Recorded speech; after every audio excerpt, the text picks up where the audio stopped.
these 2 tips with your reach back might just change your disc golf game.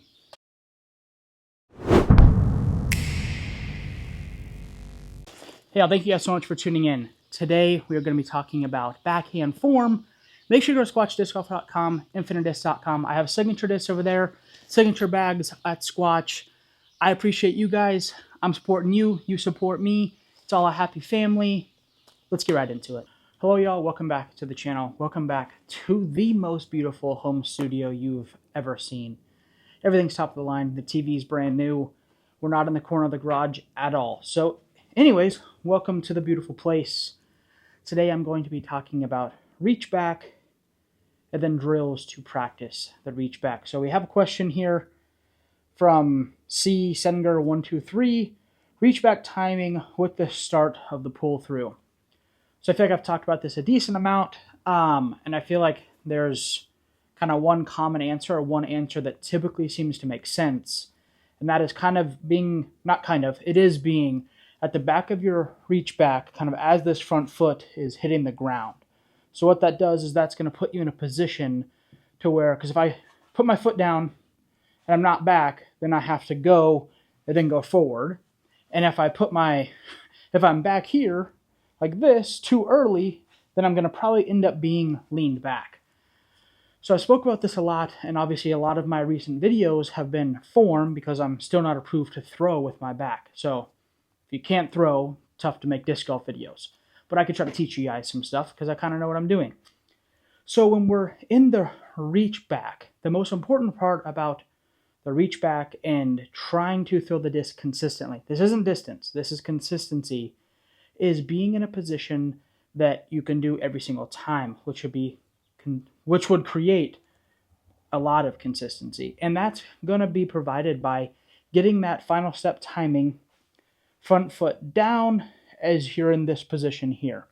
There's a lot of ways to practice that. There's a lot of ways to do that. But really that timing, that's bang, bang. I mean, you have a split second to have that foot kind of coming to rest as that reach back's getting to full coil. And there's a lot of positions in my most recent video, actually, the thumbnail Shohei Ohtani.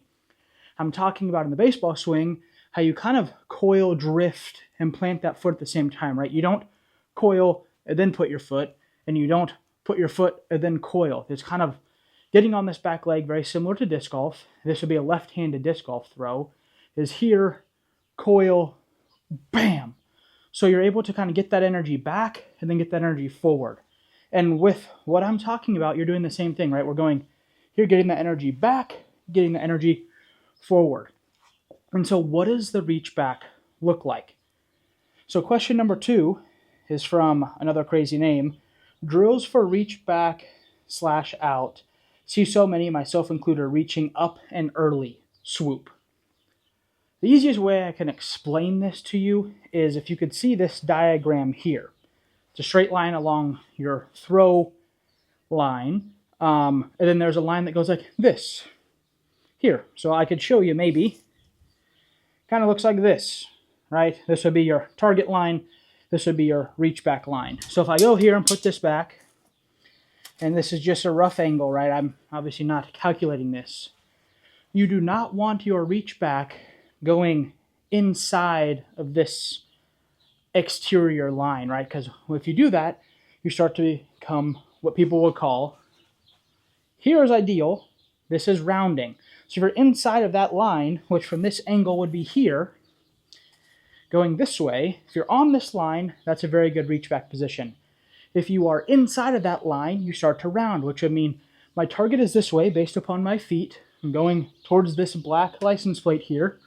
If I were to go here, I'm going to be able to pull right through, right to that plate without hitting my rib cage or having to go around it. If I go on this line and I turn more, which would mean I'm overcoiling or leaning back, that gets me in this position here, right? You could see, for me to go that way, I'm going to have to go straight through my hoodie, straight through myself, which is impossible, right? So I'm going to have to go here, and I'm going to have to round to get to that position. So one thing I've always taught people before the sticks, right? Let's put the stick back here, is to have the driver, this is a drill you could do at home while watching TV, watching a show, and there's commercials, right? Let's get the driver, get your feet on the correct line, going here, out along this line, and drop it. It should be behind your back foot and outside of your back foot. It should never be this way. You should not be close to this line. Your foot line, whether you do it on a piece of tile, your driveway line, anything like that, you should be dropping that outside of there. And what that's going to do, that's one really easy, really solid, and really simple drill for you to remember how to keep this reach back outside, how to keep the positioning consistent, right? And I'm not saying you could probably coil more to an extent and get more power, right? Because the more coil, the more you reach back, the more leverage you're going to have going forward. But overall, I believe that the way to have the most consistency and then dial it in from there is going to be get on this line, get this disc on this line here, and pull through. And so the swoop action, in my opinion, comes from when people go like this, right? Because they end up getting the disc above their shoulder here. So if I go here, this is pretty flat shoulders. As soon as I start going like this, that's going to bring that disc up. Well, what happens, right, if I go from here to here, that's straight into the ground. Your brain goes, that's not okay, because it's not. So what you're going to do is you're going to go from here, you're going to get to here, and then you're going to go pop these hips forward, and then you're going to launch it in the air, right? Because at this angle from here, there's only two ways it can go. It can go straight into the ground, or you can correct here, kick the hips, and go up. So when it comes to reach back, positioning, all of that stuff, you need to make sure that you're reaching from down, right? I'm not saying down here, here, the power pocket, whatever you want to call it, through. You do not want to get this disc above that shoulder, right? You see there's Ricky, Calvin, there's players that are up here, but they're not up here, right? Once you start getting up here is where you start becoming into the inconsistent zone. That's not to say it can't work. It's not to say you can't learn it. But most of you guys are probably not on the pro tour. You're just trying to learn how to make birdies at your local course. Because if you do anything for 100,000 hours, you could do the most wrong thing ever and probably figure out how to make it work. Any questions, let me know. I'm Drew Gibson. Whoa, I forgot my own name. I'm Drew Gibson. Thank you guys so much for watching. I will see you in the next one.